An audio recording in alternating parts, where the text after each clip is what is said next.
नमस्कार, म कृष्णको। आजको कुराकानीमा गैरवासी नेपाली सङ्घ, राष्ट्रिय समन्वय परिषद अमेरिकाका अध्यक्ष बुद्धि सागर सुवेदीजीसँग यो गैरआवासीय नेपाली सङ्घको तत्काल भइरहेको स्थिति र गरिएका थुप्रै प्रयासहरू अनि पहिलोपटक आयोजना गरिएको गैरआवासीय नेपाली सङ्घको विश्व सम्मेलन र अब आयोजना गर्न गइरहेको दोस्रो विश्व सम्मेलन अर्थात् बैठक अथवा भेला जे भनौँ, त्यसका बारेमा केही कुराकानी गर्नेछौँ। साथमा गैरआवासीय नेपाली सङ्घका पछिल्ला गतिविधिहरू बारे पनि थोरै कुराकानी गर्नेछौँ। कार्यक्रममा यहाँलाई स्वागत छ बुद्धिजी, नमस्कार। नमस्कार। Thank you. विगतमा केही समय अलिकति ग्याप पनि थियो र केही यहाँको पारिवारिक दुःखको समय पनि थियो। त्यसप्रति हामी दुखित छौँ र तैपनि अब सबै चिज आफ्नो हातमा हुँदैन, नियन्त्रणमा हुँदैन र भएको चिजलाई अगाडि जानु नै पर्ने हुँदो रहेछ। अब आजको कार्यक्रममा म विषयतर्फ प्रवेश गर्न चाहन्छु। यो कार्यक्रम सुरु गर्नुभन्दा पहिला यहाँलाई चिन्न त सबै जस्तोले चिन्छन्, तैपनि छोटो रूपले यो संसारभरिबाट धेरै ठाउँबाट आज हेर्दै हुनुहुन्छ, थुप्रै अरू मिडियाहरूबाट नि क्रस भइरहेको छ। त्यसैले आफ्नो बारेमा छोटो जन्मेदेखि अहिलेसम्मको छोटो परिचय दिइदिनु हुन म अनुरोध गर्न चाहन्छु। हजुर बुद्धिजी। हजुर, थ्याङ्क यू किशनजी। सुरुमा त म सम्पूर्ण विश्वभरि रहनुभएका गैरआवासीय नेपालीहरू, नेपाली दाजुभाइ दिदीबहिनीहरू, यहाँहरू सबैलाई म मेरो पारिवारिक दुःखद घटनाको बेलामा, मेरो माताजी स्वर्गीय रहनुभएको बेलामा यहाँहरूले जुन म प्रति समवेदना सहानुभूति प्रकट गर्नुभयो, यहाँहरू सबैलाई यहाँहरूको सहानुभूति संवेदनाले मलाई धेरै एउटा स्ट्रङ बनाएको छ र यहाँहरू सबैलाई म धन्यवाद भन्न चाहन्छु। र परिचयको क्रममा म बुद्धि सागर सुवेदी, म नेपालमा मेरो घर चितवन र अहिले अमेरिकामा म विस्कान्सन राज्यमा बस्छु र विस्कान्सनको एप्पलटन भन्ने ठाउँमा बस्छु। म एनआरएनको विस्कान्सन च्याप्टरको संस्थापक अध्यक्ष र अघिल्लो कार्यकालको उपाध्यक्ष हुँदै अहिले म अध्यक्षको रूपमा तपाईँहरूको सेवा गरिरहेको छु। र नेपालमा रहँदा म त्रिभुवन विश्वविद्यालय केन्द्रीय क्याम्पसमा प्राध्यापन गर्थेँ भने यहाँ अमेरिकामा आएपछि म सानोतिनो व्यवसायहरू गरिरहेको छु। यति नै हो किशनजी। हजुर, थ्याङ्क यू सो मच। लामो परिचयलाई यहाँले छोटो रूपमा जानकारी गराइदिनु भयो। उसो त यहाँलाई चिन्छन् धेरैले, तैपनि एउटा प्लेटफर्ममा गएपछि फेरि कसैले नयाँ पनि हुनुहुन्छ होला कतिपय र उहाँहरूलाई जानकारीको लागि यो एउटा समय राखिएको हो। अब केही समय के अरे अब मुख्य विषयमा प्रवेश गर्नुभन्दा अगाडि यहाँले एनआरएन एनसिसी युएसए अर्थात् गैर आवासीय नेपाली सङ्घ राष्ट्रिय समन्वय परिषद अमेरिकाको नेतृत्व अर्थात् अध्यक्षको रूपमा जुलाई 3, 2021मा बाट सुरु गर्नुभयो। लगभग 4 महिना कटेको छ जस्तो लाग्छ। यो पिरियडमा भएका मुख्य कामहरू हाइलाइट गरिदिनुहोस् न। Thank you Kishanji. म एकदमै हजुरलाई थाहै छ, म एकदमै धेरै लामो नगरिकन जहिले पनि सर्टकटमै कुरा गर्छु। हामी यसमा सामान्यतया जुलाई 3 पछि हामीले सानातिना कामहरू त जस्तो अर्गनाइजेसन स्ट्रक्चरभित्र गर्नुपर्ने केही कामहरू पनि गऱ्यौँ, जसको प्रवक्ता नियुक्ति सल्लाहकारहरू, त्यसपछि डेलिगेटको विषयमा हामीले त्यो जुन अघिल्लो कार्य समितिबाट पनि पुरा नभइरहेको जुन 25% को डेलिगेट लगायत 10% को यो सबै हामीले पुरा गऱ्यौँ। र त्यसको साथसाथै हामीले यहाँ प्रभाव पर्ने कुराहरू मध्येमा सुरुकै मिटिङबाट हामीले रूप स्मृति फाउन्डेसनसँग स्पोर्ट्समा सहकार्य गरेर जाने भन्ने जुन विषय गऱ्यौँ, जसमा हामीले उहाँको सम्झनामा हामीले $5,000 पनि उहाँको परिवारलाई हामीले उपलब्ध गरायौँ। र त्यसै गरी एनआइसीसँग सहकार्य गरेर जाने भन्ने विषयमा हामी लागिरहेका छौँ, एनआइसी नेसनल इनोभेसन सेन्टरसँग। र त्यसै गरेर हाम्रो अर्को महत्त्वपूर्ण कुरा मध्येमा हजुरले देखि नै आउनुभयो, यो हाम्रो अहिले 21 तारिकको कार्य समितिले गरेको नेपालमा कोभिड-19 को बेलामा नेपाल सरकारलाई हामीले अलमोस्ट 3 करोड भन्दा बढीको नेपालले 3 करोड भन्दा बढीको स्वास्थ्य सामग्रीहरू यहाँको युएस गभर्मेन्टसँग कोलाबोरेसनमा भनौँ अथवा यहाँको आर्मीले हामीलाई फ्रीमा चार्टर गरेर नेपाल सरकारले हामीले त्यो हस्तान्तरण गर्न सक्नु भएको छौँ। र त्यस्तै गरी अमेरिकाको इतिहासमा लामो समयसम्म एनआरएन मुद्दा मामिलामा सधैँ अल्झिरहेको अवस्था थियो। त्यसलाई समस्याहरू हामीले वार्ताको टेबलबाट पनि समाधान गर्न सक्छौँ भन्ने मलाई सुरुदेखि नै लागेको हुनाले पनि हाम्रो साल लम्सालजीले जुन एनआरएनको विरुद्धमा मुद्दा दायर गर्नुभएको टेनेसी कोर्टमा त्यो मुद्दा पनि हामीले टेबलमै बसेर वार्ताको माध्यमबाट सल्भ गऱ्यौँ र त्यो मुद्दा उहाँले फिर्ता लिनको लागि कोर्टमा उहाँले आफूले आफ्नो जुन मुद्दामा क्यान्सल गर्छु भनेर पेस गरिसक्नु भएको छ। त्यसको फाइनल ड्राफ्ट हामीलाई आइपुगेको चाहिँ छैन र हाम्रो वकिलले उहाँले मुद्दा क्यान्सल गर्नुभयो भन्ने पनि जानकारी आइसकेको छ। यो पनि अर्को हामीले एउटा संस्थालाई अहिले अमेरिकाको एनआरएन अमेरिकामा एनआरएनको विरुद्ध कुनै पनि मुद्दा मामिलाहरू नरहेको अवस्था पनि छ। र त्यस्तै गरी हामीले अर्को नेपाल सरकारसँग नेपालमा जाँदा हामीले जुन भिसा जुन नेपालमा जन्मेर अमेरिका अथवा विश्वका विभिन्न देशमा बसेर विभिन्न देशको पासपोर्ट युज गर्दा बर्थ प्लेस नेपाल भनेका नेपालीहरू नेपाल जाँदा एयरपोर्टमा जुन टुरिस्टको लाइनमा बसेर टुरिस्ट भिसा लगाउनु पर्छ त्यो विषयमा हामीले पटक पटक नेपाल सरकारलाई र नेपाल सरकारका विभिन्न लेभलमा हामीले बुझाउने प्रयास गऱ्यौँ। कतिपय कुराहरू उहाँहरूले यसभन्दा अगाडि उहाँहरूले थाहा नभएको कुराहरू पनि हामीलाई बताउनु भयो। मन्त्री लेभलकै केही मन्त्रीहरूले यस्तो पनि हो र भनेर उहाँहरूले पनि जिज्ञासा राख्नुभयो र अहिले सबै प्रधानमन्त्री, परराष्ट्र मन्त्री, कानुन मन्त्री र गृहमन्त्री उहाँहरू सबैसँग परामर्श गर्दा उहाँहरू सबै यसमा पोजिटिभ हुनुहुन्छ र कानुन मन्त्री दिलेन्द्र गौडीजीले म नै यसको इनिसिएसन लिएर अगाडि बढ्छु भन्ने किसिमको हामीलाई आश्वासन पनि दिनुभएको छ। सायद यो यदि अगाडि बढ्न हामीले अलिकति घचघचाउन सक्यौँ भने यो तुरुन्तै नै हामीले काम पुरा गर्न सक्ने रहेछौँ भन्ने लागेको छ।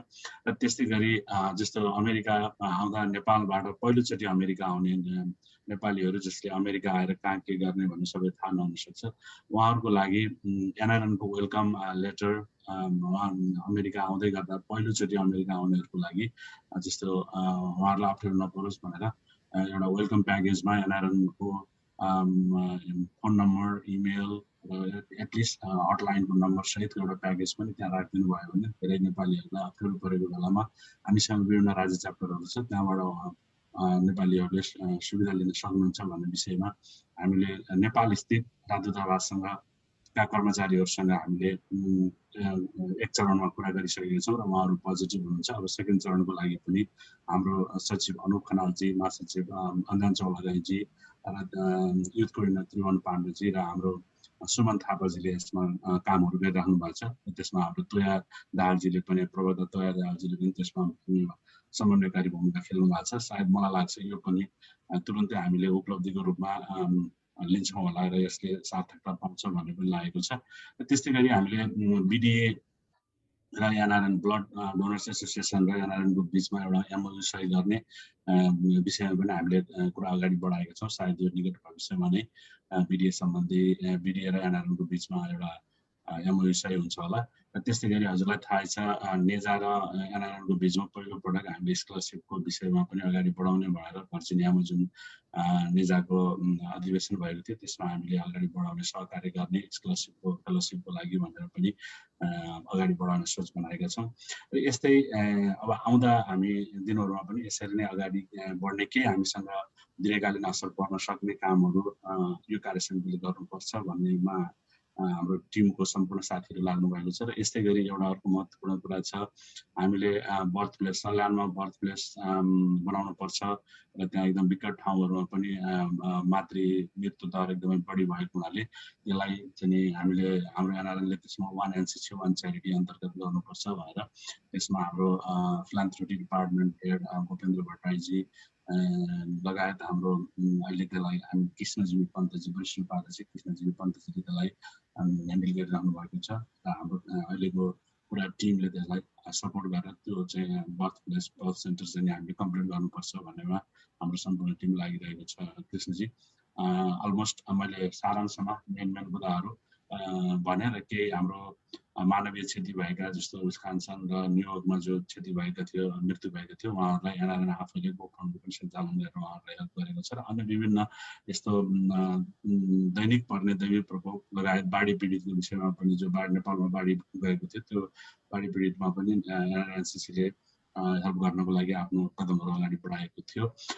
यस्तै छ किसिमजी मैले सारांशमा तपाईँलाई जुन टिप्पणी गराएँ जस्तो लाग्छ।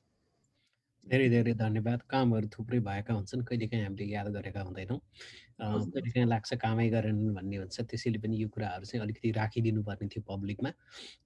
सम्भवतः यहाँहरूको वेबसाइटमा पनि यो अपडेट भएको होला जस्तो लाग्छ, मैले हेर्न भ्याइरहेको छैन। गतिविधिहरू राख्यो भने आम मान्छेहरूलाई थाहा पनि हुन्छ अनि त्यो जानकारी हुन्छ। कतिपय कुराहरू जस्तो यहाँले बताउनु भयो फर्स्ट टाइम युएस आउनेहरूको लागि वेलकम प्याकेजको कुराहरू, त्यो थाहा भयो भने चाहिँ जो साइटमा हेरेर थाहा भयो भने उहाँहरूले पनि जानकारी दिन सक्नुहुन्छ यस प्लेटमा। आउने दिनमा धेरै काम भएका हुन्। यहाँको लागि शुभकामना र धन्यवाद सहित म अर्को प्रश्न राख्न चाहन्छु। हाल गैर आवासीय नेपाली सङ्घको यो हाम्रो कुम्भ मेला भनेर हामी पब्लिक एउटा जेनरलाइज गर्छौँ, त्यो कुम्भ मेला चाहिँ रोकिएको स्थिति छ। कतिपय भन्दा पनि अब धेरै कुराहरू आएका छन् र कहिले मन्त्रालयमा कहिले चाहिँ कार्यालयमा हुँदाहुँदै अहिले अदालतसम्म पुगेको छ र तत्काल अस्थायी रूपमा अदालतबाट रोकिएको स्थिति छ। यो अवस्था हुँदाखेरि चाहिँ पछिल्लो यो गतिविधिहरू मन्त्रालयसम्म पुग्नुपर्नेको कारण र रोकिएको कारण, अनि युएस पनि त्यसको वान अफ द भिक्टिम हो जसलाई चाहिँ यहाँले नेतृत्व गरिरहनु भएको छ। यो बारेमा यहाँको धारणा कस्तो छ, अथवा एनआरएन एनसीसी युएसको धारणा कस्तो छ? छोटो रूपमा जानकारी गराइदिनु हुन म अनुरोध गर्न चाहन्छु। Thank you Krishnaji. यो एकदमै यो किन यस्तो भयो भन्ने कुरामा म अलिकति हामी जो संस्थामा लागेको साथीहरू छौँ, संस्थालाई संस्थागत रूपबाट अगाडि बढ्न दिनुपर्छ भन्ने मेरो मान्यता छ र सायद अरू एनसीसी प्रेसिडेन्टहरू र अरू यसमा लाग्ने अभियन्ताको पनि त्यही छ भन्ने मैले बुझ्दछु। र यसमा मैले हेर्दाखेरि के छ भने एउटा रुट कज कहाँबाट यो सुरुवात भयो भनेर अलिकति कोट्याउन आवश्यक जस्तो लाग्छ। म अलिकति तपाईँलाई धेरै लामो समय लिँदैन। र यो कहाँबाट सुरु भयो भन्नुहुन्छ भने जब विशेष अधिवेशन बोलाइयो, विशेष अधिवेशन बोलाएर 65%, 25% र 10% को जुन हाम्रो आइसिसीले जुन पारित गरायो त्यहाँबाट नै यसको सुरुवाती भएको छ। र त्यो गर्दै गर्दा पनि जो हामी 3000 भन्दा बढी डेलिगेट भएको संस्थामा म नै त्यहाँभित्र इन्ट्री गर्न खोज्दाखेरि किसिमजी मैले इन्ट्री पाएको थिएन। जम्मा अन्डर 300 भन्दा कम उपस्थितिमा जो पास गरियो र यो कसैलाई यसलाई अब मैले भन्दाखेरि तपाईँलाई अलिकति अड पनि लाग्न सक्ला, तर यहाँ कसैलाई भोलिको अध्यक्ष कसैलाई बनाउनु पर्छ भनेर पहिले एउटा योजनाबद्ध तरिकाले यो मान्छे अब यसपछिको यो म त भन्छु एक किसिमको यसलाई के भन्छ सिन्डिकेट भनौँ कि के भनौँ, अब यसपछि यो भनेर पहिले नै अध्यक्ष अब यसपछिको फलानालाई बनाउनु पर्छ भन्ने तरिकाले एउटा जुन संस्थालाई अगाडि बढाउन खोजियो त्यहाँबाट नै यसको सुरुवाती भएको छ। र यसलाई हामीले संस्थालाई संस्थागत रूपबाट अगाडि जानको लागि हामी सबै यसमा एक भएर लाग्नुपर्छ र यसलाई हाम्रो 65% जुन डेलिगेटको विषयमा नै यसको जुन कुरा उठेको छ 65% को 25% र 10% को कुरामा यो 65% को डेलिगेटको विषयमा कहीँ पनि विधानमा स्पष्ट लेखिएको छैन कि पुरानोले पठाउने भनेर। यो रातारात हामीलाई के देखियो भने जुलाईमा आएर जब चुनाव इलेक्सनको प्रक्रिया सुरु भइसक्यो त्यसपछि आएर तपाईँको नियमावलीहरू चेन्ज गरेर नियमावलीहरू बनाएर 65% भनेको त पुरानोले पठाउने हो, नयाँले पठाउनु पाउँदैन, नयाँको त्यसमा जानु पाउँदैन भनेर भनियो, जसले गर्दा विश्वका धेरै एनसीसीका प्रेसिडेन्टहरू नै त्यो 65% भित्र पर्नु भएन। जसले गर्दा त्यसमा पर्नु भएन भने त्यो प्रेसिडेन्टहरू जसको एनसीसीको प्रेसिडेन्टहरूले आफूले नै इलेक्ट गर्न पाउनु भएन भने कसरी आउने आइसीसीको प्रेसिडेन्टले उहाँहरूले अनर फिल गर्नुहुन्छ? उहाँहरूले जब आफू त्यसमा इन्क्लुड हुनै पाएको हुँदैन। र हाम्रै अमेरिकाकै हकमा हेर्ने हो भने पनि 65% भित्र उहाँहरूले बनाइएको नियमावलीलाई हेर्ने हो, पछि गएर चेन्ज गरेको नियमावलीहरूलाई हेर्ने हो भने हाम्रो कार्य समितिको 25 जना भन्दा बढी साथीहरू डेलिगेट भएर जान नपाउने स्थिति थियो। र उहाँहरूलाई यो डेलिगेटबाट वञ्चित गरिने अवस्था थियो र यसले गर्दाखेरि यहाँ प्रब्लम सुरु भयो र नयाँ इलेक्ट भएर आएको साथीहरूले हामी स्वतः डेलिगेट जहाँको पनि डेमोक्रेसीको प्र्याक्टिस अनुसार नयाँ इलेक्टेड भएर आएको कमिटीहरूबाट नयाँ इलेक्टेड भएको फ्रेस म्यान्डेटबाट नै फ्रेस म्यान्डेट आउने हो। यहाँनिर गएर प्रब्लम सुरु भयो, जसले गर्दा केही साथीहरूले परराष्ट्र मन्त्रालयमा यसको सुनवाई होस् भनेर निवेदन राख्नुभयो। अब त्यो निवेदन राख्नुभयो र अहिले त त्यो निवेदन राख्दाखेरि केही साथीहरूले के भन्नुभयो भने निवेदन दिनु हुँदैन थियो, परराष्ट्र मन्त्रालयमा निवेदन राख्ने कुरा राम्रो होइन भन्ने कुराहरू जुन गर्नुहुन्थ्यो। अहिले त म हेर्दैछु कृष्णजी, संस्थाले हामी जस्तो गैर नाफामूलक संस्थाले मुद्दा हालिरहेछ सरकार विरुद्ध, जुन सरकारमा हामी एफिलिएटेड छौँ, जुन यो वा त्योसँग मलाई कुनै सरोकार छैन र यो सरकार हामी त्यो सरकारसँग अहिले हामी गैर आवासीय नेपालीका हाम्रा आवाजहरू सुनिदिनुपर्छ, हामीले पाउने सुविधाहरू नेपाल सरकारले दिनुपर्छ भनेर त्यही मुद्दाहरू माग्नलाई हामी गइरहेछौँ। अस्ति हामी भेट्यौँ, परराष्ट्र मन्त्रीजीलाई भेट्यौँ, प्रधानमन्त्रीलाई भेट्छौँ, यो वा त्यो पार्टीको कुरा आउँदैन यहाँ। उहाँहरू मन्त्री भनेको सबैको हो, प्रधानमन्त्री भनेको सबैको हो र यसरी सरकार विरुद्ध जुन एउटा पार्टी एउटा संस्थाले जुन मुद्दा हाल्ने प्रक्रियाहरू सुरु भयो, यो एनआरएनकै इतिहासमा सबभन्दा नराम्रो कदम हो। यसलाई सम्पूर्ण एनसीसी सम्पूर्ण अभियन्ता साथीहरूले यसको विरोध गर्नुपर्छ भन्ने मलाई लाग्छ। धेरै धेरै धन्यवाद। विषय गम्भीर छ, जहाँसम्म दुईवटा पोइन्ट यहाँले उठाउनु भएको छ। गत जनवरीमा भएको विशेष महाधिवेशन जुन कुरा पहिला पारित हुन नसकेको दुईवटा दस्तावेजको कारण राख्नु परेको थियो।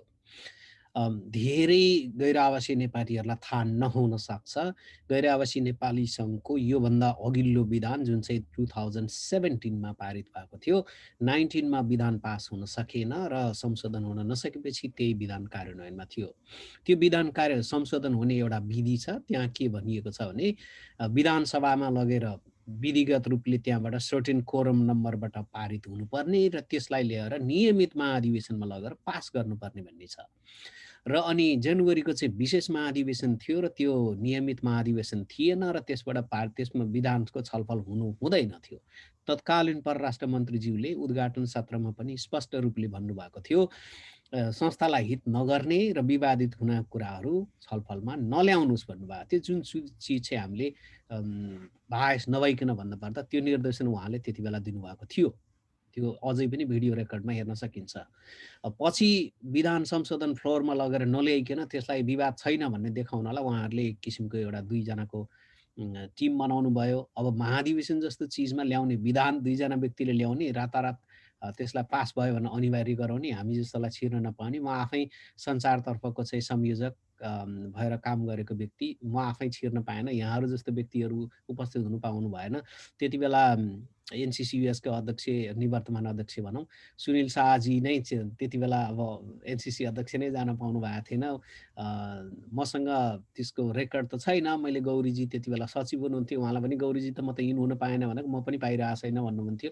अब पाउनु भएको थियो कि पाउनु भएको थिएन, तर उहाँभित्र त्यति बेला मलाई जवाफ त्यस्तो थियो। यो हालतमा विधान लगियो र विधानमा कतिपय चिज फेरि त्यहाँबाट जे पास भयो भनेर ड्राफ्ट गरिएको छ, मन्त्रालय पुग्दाखेरि अर्कै पुगेको रहेछ। जुन कुरा कहाँबाट थाहा भयो भन्दाखेरि धेरै कुराहरू बदलिएको छ। एनसीसीहरूको यो जस्तो यो डिआरसी क्षेत्रीय उपसंयोजकहरूको पद हरेक 15,000 भएमा एउटा हुने र 15,000 नागेपछि दोस्रो हुने भन्ने थियो। त्यसलाई एभ्री 15,000मा 1 भन्ने बनाइएको रहेछ, विच इज टोटल्ली ओभरराइड गरिएको रहेछ पछि आफ्नो अनुकूल हुने गरी। त्यहाँ अर्को प्रोभिजनहरू छ। त्यसले के देखाइरहेको छ भने उहाँहरूलाई जहाँ अनुकूल हुन्छ त्यो अनुसारको विधान बनाइयो चुनावको हिसाबले, अनि यसले बढी प्रब्लम ल्याएको भन्ने कुराहरू चाहिँ एकातिर आइरहेका छन्। त्यो विषयमा हामी अर्को पटक छलफल गर्ने नै छौँ। अब म मुख्य मुद्दातिर जान गइरहेको छु। जस्तै कि गैर आवासीय नेपाली सङ्घका राष्ट्रिय समन्वय परिषदहरूको एक किसिमको नेटवर्क बनेको छ। यो चाहिँ बाध्यताले गर्दा बनेको होला सायद, होइन? विगतमा कहिले पनि बन्नु परेको थिएन, किनभने फरक किसिमले संस्था गतिमा गइरहेको थियो। र अहिले यो गैर आवासीय नेपाली सङ्घका राष्ट्रिय समन्वय परिषदहरूको जुन एक किसिमको नेटवर्क बनेको छ र पहिलो भेला पनि गर्नुभएको छ, यो भेला चाहिँ किन गर्नु परेको र पहिलो भेलाबाट चाहिँ के कुरा गरियो अनि त्यसको इम्प्याक्ट के रह्यो, यो बारेमा छोटो रूपमा बताइदिनु हुन म अनुरोध गर्न चाहन्छु। Thank you Kishanji. अब यो भेलाको आवश्यकता नै किन थियो भने जब टाइममा इलेक्सन भएन त्यो नहुने बित्तिकै भेलाको आवश्यकता महसुस भयो। जस्तो बायोलजले पनि 1614 मा एनसिसी प्रेसिडेन्टहरूको भेला गर्न सकिने भनेर उल्लेख गरिएको छ। त्यो अनुसार नै हामी अनौपचारिक रूपबाट त धेरै एनसिसी प्रेसिडेन्टहरू हामी कुरा पनि गरिरहेका थियौँ, यो संस्थालाई निकास दिनुपर्छ, यो टाइममा इलेक्सन नभएपछि संस्था धरापमा पर्न सक्छ भनेर हामी कुरा पनि गरिरहेका हुन्थ्यौँ। त्यो गर्दै गर्दा हामीले सोच्यौँ कि यो सम्पूर्ण एनसिसीको प्रेसिडेन्ट साथीहरूकै एउटा सामूहिक आवाजबाट हामीले नेतृत्वलाई ल हाम्रो यसरी काम गर्नुहोस्, उहाँहरूलाई हामीले काम गर्न एउटा सुझाव दिने उद्देश्यले हामीले पहिलो विश्व भेलाको आयोजना गरेका थियौँ। त्यो गर्दै गर्दा पनि त्यतिखेर तत्कालीन मलाई दुःख लाग्छ कृष्णजी, त्यो गर्दै गर्दा पनि महासचिवजीले अध्यक्षजीले तत्कालीन अध्यक्षजीले के भन्नुभयो, होइन यो विश्व भेलामा कोही पनि नजानु, तपाईँहरूले गराउनु भयो भने हामी तपाईँहरूलाई साधारण सदस्यताबाट पनि खारेज गर्छौँ भन्ने खालको हामीलाई त्योसम्मको पनि कतिपय एनसिसी प्रेसिडेन्टहरूलाई धम्की गयो र औपचारिक रूपमा इमेलहरू पनि आयो, अध्यक्षजीको इमेल आयो, महासचिवजीको इमेल आयो। र त्यो हुँदाहुँदै पनि हाम्रो अलमोस्ट 65 वटा एनसिसी प्रेसिडेन्टहरू मध्ये अलमोस्ट 50 वटा एनसिसी प्रेसिडेन्टहरू हाम्रो ओपनिङ सेसनमा उपस्थित हुनु भएको छ। र त्यो भनेको अलमोस्ट मोर देन 80% को उपस्थिति हो। र उहाँहरूले भन्दै गर्दा यसलाई नजरअन्दाज गर्नु भएको छ र त्यहाँ प्रेसिडेन्टहरूले को उपस्थिति त्यति थिएन र उहाँहरूलाई यति त्यो भन्दै गर्दा पनि मैले सुन्दै गर्दा सुन्नेहरूले पनि त्यसलाई अचम्म मान्नुहुन्छ होला। र हामीले त्यो सबै रेकर्ड छ कति प्रेसिडेन्टहरू उपस्थित हुनुभएको थियो भनेर। र त्यो प्रेसिडेन्टको भेलाहरूबाट हामीले एउटा म नै त्यसको संयोजक, यो भेला तयारी समितिको संयोजक अमेरिकाको एनसिसीले गर्नुपर्छ भनेर साथीहरूले मलाई म्यान्डेट दिनुभएको थियो र सबैले सहयोग गर्नुभयो, जसमा अलमोस्ट 400 जति हाम्रो अभियन्ता साथीहरू उपस्थित हुनुभएको थियो। त्योबाट पास भएको कुराहरू अहिले नेपाल सरकार परराष्ट्र मन्त्रालयले त्यसलाई तपाईँहरूले यो त्यो भेलाबाट पास गरेको कुरा ठिक छ भनेर नेपाल सरकारले त्यसलाई हाम्रो भेलालाई पनि स्वीकार गरेको छ। त्यसमा हामीले पास गरेका थियौँ यो चुनाव निष्पक्ष गराउने हो भने, यदि निष्पक्ष चुनावको हामीले कल्पना गर्ने हो भने संरक्षक परिषद बाहेक अन्तबाट हुने सम्भावना छैन। त्यसको आधार हामीसँग के छ भने जो इलेक्सन लड्दै हुनुहुन्छ त्यो साथीहरू नै त्यो आफू यता इलेक्सन पनि लड्ने र यता आफूले र त्यो कमिटीमा बसेर पनि काम गर्दै हुनुहुन्छ, जसले गर्दा कन्फ्लिक्ट अफ इन्ट्रेस्ट हुन्छ र इलेक्सन फेयर हुन सक्दैन। र अर्को हामीसँग त्यसकै आधार के थियो भने आइएसको मिटिङबाट तपाईँलाई याद छ होला कि आइएसको मिटिङबाट पनि संरक्षक परिषदलाई दिने भनेर निर्णय गरिसकेको थियो र त्यहाँ फेरि बिचमा कता कहाँ के भयो त्योतिर म जान चाहदिनँ। र पछि आइसिसीको भेलाबाट होइन पहिला क्षेत्रीय संयोजकहरूसँग सल्लाह गरौँ, 5 दिनको टाइम थियो, क्षेत्रीय संयोजकहरूबाट के आउँछ सल्भ भयो भने त्यो गरौँ अनि त्यसपछि मात्रै अर्को डिसिजन गरौँला भनेर फेरि 5 दिनको म्याच चाहिँ नि संरक्षक परिषद बाहिर लग्यो। अनि त्यसपछि त त्यो संरक्षक परिषदको कुरा नै यतिकै ओझेलमा पर्यो। आखिरी हामीले जुन एनसिसी प्रेसिडेन्टहरूले संरक्षक परिषदबाट नै, संरक्षक परिषदमा त पुराना हाम्रा एनसिसीका सम्पूर्ण अध्यक्षज्यूहरू हुनुहुन्छ, सम्पूर्ण अध्यक्ष उहाँहरूलाई विश्वास नगरे हामीले कसलाई विश्वास गर्छौँ र उहाँहरू अध्यक्षज्यूहरूले पक्कै पनि यो संस्थालाई चाहिँ सही निर्देशन दिनुहुन्छ भनेर हाम्रो पहिलो बेलाले संरक्षक परिषदबाट निर्वाचन गराउन उपयुक्त हुन्छ भनेर हामीले एउटा सुझाव दिएका थियौँ। त्यो परराष्ट्र मन्त्रालयमा पनि दिएका थियौँ र त्यो हामीले आइसिसीको हेड अफिसमा पनि दिएका थियौँ। त्यस्तै गरेर हाम्रो त्यो बेलामा अरू केही निर्णयहरू पनि भएका थिए। 65% को सवालमा नयाँ एनसिसीहरूले नै 65% पठाउनु पाउनुपर्छ, किन यो विधिको विधान र हामीले यदि डेमोक्रेसीको प्र्याक्टिस सबैलाई हेर्ने हो भने नयाँ इलेक्टेड बडीबाट नयाँ फ्रेस म्यान्डेट आउनुपर्छ र त्यो अनुसारै जानुपर्छ र विधानमा कहीँ पनि पुरानोबाट पठाउने भनिएको छैन भनेर हामीले त्यो पास गरेका थियौँ। त्यो पनि परराष्ट्र मन्त्रालयले हामीले दिएको सुझावलाई परराष्ट्र मन्त्रालयले सुनवाई गरेको छ। म यसै फोरमबाट परराष्ट्र मन्त्रालय लगायत यसमा सरकार र हाम्रो यो पहिलो म्यान्डेटबाट पहिलो विश्व भेलाबाट जो पास भएको थियो त्यसलाई एउटा म्यान्डेट प्राप्त गराउनमा सहयोग गर्नुहुने सम्पूर्णमा मैले हार्दिक आभार पनि व्यक्त गर्न चाहन्छु। र त्यस्तै गरी हाम्रा एक दुईटा अरू कुराहरू पनि थिए, जस्तो बाढी पीडितलाई सहयोग गर्नुपर्छ भनेर विभिन्न एनसिसीको प्रेसिडेन्ट साथीहरूले त्यसमा लाग्नु भएको थियो। तत्काल नेपालमा ठुलो बाढी पीडित भएको थियो र विभिन्न एनसिसीको प्रेसिडेन्टहरूले त्यसमा पनि एकैबद्धता जनाउनु भयो। र अर्को एउटा महत्त्वपूर्ण कुरा के थियो भने एनसिसीहरू एउटै खालको प्रब्लममा देशका एनसिसी हेरेर विभिन्न खालका पत्राचार गरिएको थियो, अन्याय गरिएको थियो एनसिसीहरूमाथि। अमेरिकालाई एउटा खालको पत्र, त्यही सेम प्रब्लममा अर्को देशलाई अर्को खालको पत्राचार गरिएको थियो। यो अन्यायपूर्ण छ, त्यो गर्न पाइँदैन। एउटै खालको प्रब्लमहरू छ भने एउटै खालको पत्राचार गरिनुपर्छ। यसमा धेरै कुराहरू छन् कृष्णजी, अब त्यो म अरू तपाईँलाई इक्जाम्पलहरू दिँदै जानु टाइम बढी लिन सक्छ। हामीले त्यो पास गरेका थियौँ र त्यो अब त आइसिसी नै रहेन, अब जो नयाँ आउने आइसिसीले पनि यो कुराहरूलाई फलो गर्ला भन्नेमा छौँ र त्यो पनि पास गरेका थियौँ र जसलाई हाम्रो एउटा के देखेको छ भने सम्पूर्ण एनसिसीका प्रेसिडेन्टहरू एउटा युनाइटेड छौँ, संस्थालाई एउटा मार्गदर्शन दिनको लागि यसमा कुनै कसैलाई जिताउन वा हराउन, कसैको गुट वा उपगुटको विषयमा हामी लाग्दैनौँ, त्यो लाग्न पनि आवश्यक छैन। र अहिलेको सबभन्दा महत्त्वपूर्ण जिम्मेवार व्यक्तिहरू भनेको एनसिसी प्रेसिडेन्टहरू र इलेक्ट भएर आएको साथीहरू र अहिलेको किन आइसिसी अब काम चलाउ आइसिसी मात्रै छ, अरू बडीहरू अब संरक्षक परिषद र एउटा एनसिसी प्रेसिडेन्टहरूले नै यसलाई जिम्मेवारी रूपबाट लिनुपर्छ भनेर हामी लागेको थियौँ। त्यो अनुसार नै भएको छ र अब आउँदै गर्दा दिनमा पनि हामी त्यसैको लागि फेरि नेक्स्ट स्टेप डिसेम्बर 1 मा हामीले दोस्रो विश्व मेलाको पनि तयारी गर्दैछौँ। हजुर धेरै धेरै धन्यवाद। यो गतिविधिहरू यी गतिविधिहरूसँग धेरै सम्बद्ध पनि छौँ र यहाँले उठाउनु भएको विषय अनुसारको जुन चाहिँ संरक्षक परिषदलाई निर्वाचन गर्न दिने भन्ने निर्णय भएको छ भनेर अहिले काम चलाउ अध्यक्ष भन्ने गर्छौँ र विधानता अथवा सही कुरा पनि हो र उहाँले नै मैले न्युजहरू अपडेट गर्नु पर्थ्यो। आधिकारिक रूपले दिएको जिम्मेवारी अनुसार उहाँले मसँग भएको कुराकानीमा ल यो समाचार बनाएर पब्लिक गरिदिनुहोस्, अब हामीले संरक्षक परिषदलाई दिने निर्णय आइएसबाट गऱ्यौँ र त्यसमा चाहिँ संरक्षक परिषदलाई सोद्धाखेरि उहाँले होइन अध्यक्ष पनि रहनुपर्ने हुन्छ भनेपछि शेष गलेज्यूको प्रस्ताव अनुसार म सहितको संरक्षक परिषदले काम गर्ने हो अनि यो अनुसार पठाइदिनु भनेपछि त्यो अनुसारको समाचार सम्प्रेषण म आफैले गरेको थिएँ र उहाँको स्वीकृतिमा उहाँले ओके मैले ड्राफ्ट पनि बुझाएको थिएँ, उहाँले पठाइदिनु भनेपछि अनि मैले त्यति बेला समाचार सम्प्रेषण गरेको हो। त्यो आधिकारिक अफिसियल समाचार थियो। यो थप जानकारीको लागि मैले यहाँसँग राखेको हो। अब त्यतातिरको पाटो एकछिनलाई बिर्स्यौँ। यो दोस्रो बेला यहाँहरूले फेरि गर्दै हुनुहुन्छ। पहिलो बेलाको इम्प्याक्ट एकदम सही थियो, संस्थालाई राइट ट्र्याकमा ल्याउनलाई भयो र यसको यो हामीले गतिविधि गऱ्यौँ भनेर प्रमाणसहित जानकारी दिनुभएको छ। त्यसको लागि यहाँलाई धेरै धेरै धन्यवाद। अब यो दोस्रो बेला चाहिँ किन आयोजना गरेको त? पहिलो बेलाले नै दिने जतिपट्टि कुराहरू दिइसकेको छ, सम्बन्धित ठाउँमा पुगिसकेको छ, फेरि किन चाहियो त यो?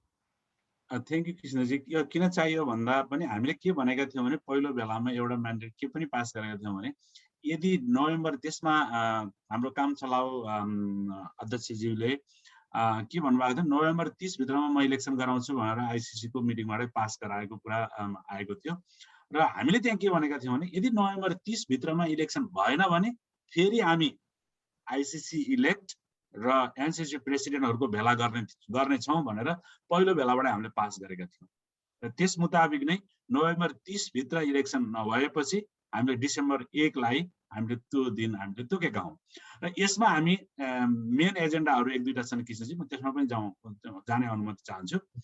र त्यसमा एउटा त हामी अहिले नेपाल सरकारको विरुद्ध जुन आइसिसीको मतलब आइसिसी पनि भन्दैन है, यसमा कुमार पन्तजीको यो व्यक्तिगत हो भन्ने बुझ्छु मैले, किनभने तपाईँको आइएस वा आइसिसीबाट कुनै पनि यो निर्णय भएर उहाँ अड्डा अदालत गएको भन्ने जानकारीमा कहीँ पनि आएको छैन र जुन यो भएको छ सरासर र एनआरएमको पैसा खर्च गरेर हामी पञ्जीकृत सदस्यहरूले दिएको पेनीबाट जुन खर्च गरेर अड्डा अदालतमा गएर त्यो जुन खर्च गरिएको छ त्यो खर्च गरिनु हुँदैन।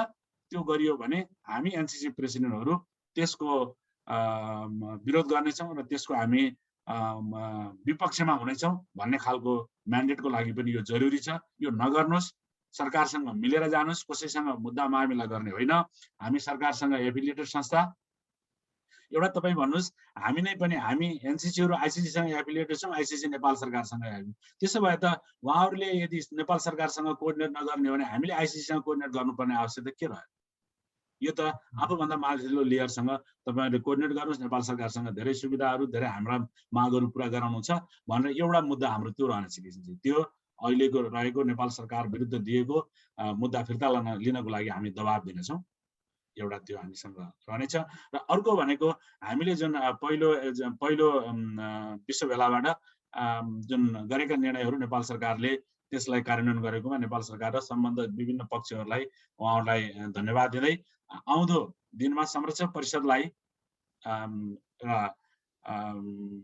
सही तरिकाले निर्वाचन, निष्पक्ष निर्वाचन गर्नको लागि हामीले के कति सहयोग गर्न आवश्यक छ त्यो सम्पूर्ण सहयोगहरू गर्न हामी एनसीसीका प्रेसिडेन्टहरू तयार छौँ।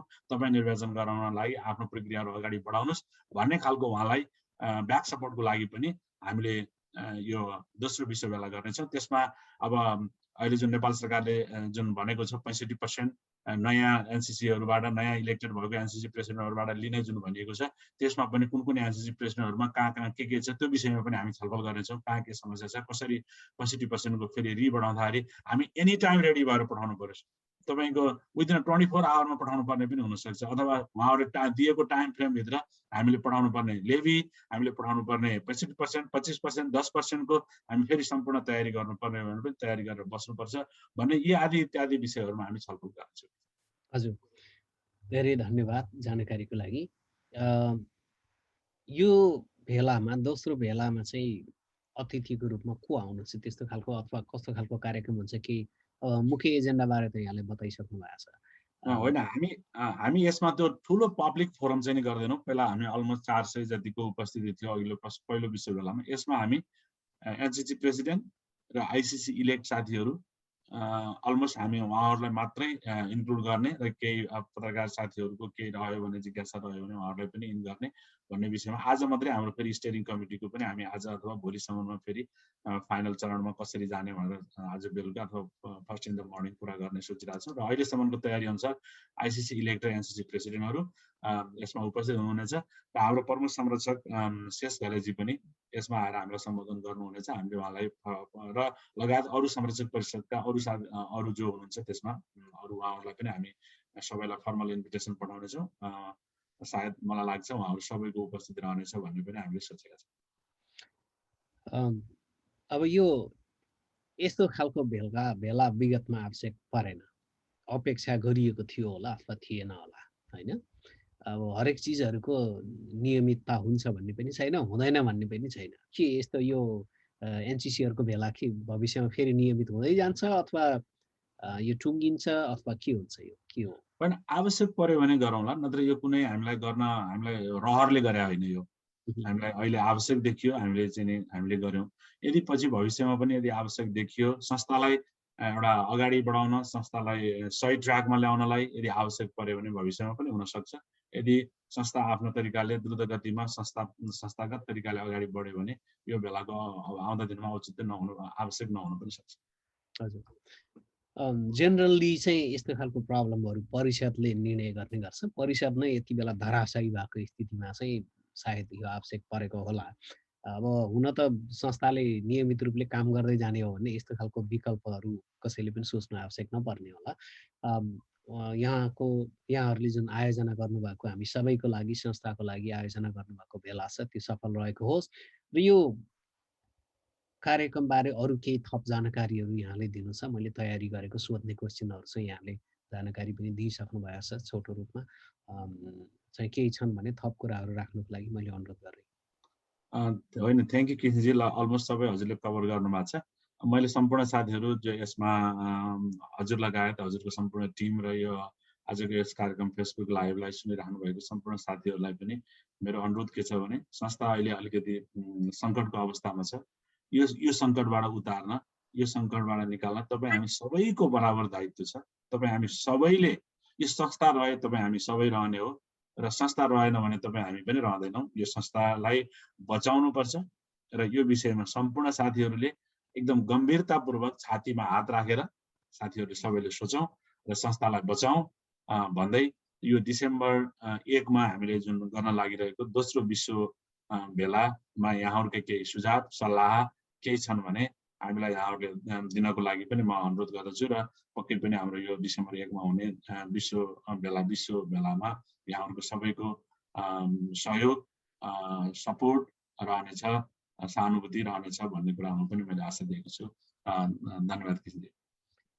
धेरै धेरै धन्यवाद समय दिनुभएको लागि। आजको यो कार्यक्रम चाहिँ विभिन्न संसारका लाइभ पेजहरूबाट, फेसबुक लाइभ पेजहरूबाट लाइभ भइरहेका छन्। थुप्रै 1.5 दर्जनभन्दा बढी पेजहरूबाट, र त्यस्तै गरी औपचारिक रूपले एनसीसी युएसए को पेजबाट पनि क्रस गरेको छु। सम्भवतः लाइभ भएको हुनुपर्ने हो, मैले चेक गर्न भ्याएको छैन। त्यस्तै गरी अरू ग्रुपहरू थुप्रै ठाउँबाट पनि यो कार्यक्रम लाइभ भइरहेको छ र आउने दिनहरूमा केही आवश्यक भयो भने यस्ता कार्यक्रमहरू अगाडि बढाइँदै गइनेछ। र संस्था हामी सबैको हो, चाहे एनआरएनको सदस्य हौँ या नहौँ। जब नेपाल सरकारले व्याख्या गरेको चाहिँ व्याख्या के अरे व्यवस्था अनुसार सार्क कन्ट्री बाहेक अन्तर्राष्ट्रिय विद्यार्थीको हैसियत रहेका र चाहिँ कूटनीतिक नियोगहरू जुनमा काम गर्ने सरकारी वैतनिक हिसाबको सेवाग्राही बाहेक अरू चाहिँ हामी 2 वर्ष बाहिर बसेपछि गैर आवासी नेपाली हुन्छौँ। स्वतः रूपले यो कुरालाई हामी सबैले मनन गर्नुपर्ने हुन्छ र कहिलेकाहीँ हामी सोच्छौँ म सदस्य नै छैन, म पदाधिकारी होइन, मलाई के मतलब भन्ने हुन्छ। एक्चुअली त्यस्तो होइन। र आउने दिनमा यो विषयहरूमा चासो राख्नको लागि र यी विषयहरूलाई अगाडि बढाउनको लागि आम गैर आवासी नेपालीहरूलाई अनुरोध गर्दै आउने दिनमा केही छन् भने म फेरि पनि साक्षात्कारमा विभिन्न व्यक्तिहरूलाई ल्याउने अपेक्षा बासा गर्दै यहाँहरूसँग आजको यो कार्यक्रम यहाँ टुङ्ग्याउन चाहन्छु। नमस्ते सुम्बुद्दीजी, यहाँलाई धेरै धन्यवाद। यहाँले व्यस्तताको बावजुद पनि जानकारीको लागि उपस्थित भइदिनु भयो। म आजको यो लाइभ कार्यक्रमलाई यहीँ अन्त्य गर्न चाहन्छु। धेरै धेरै धन्यवाद। Thank you.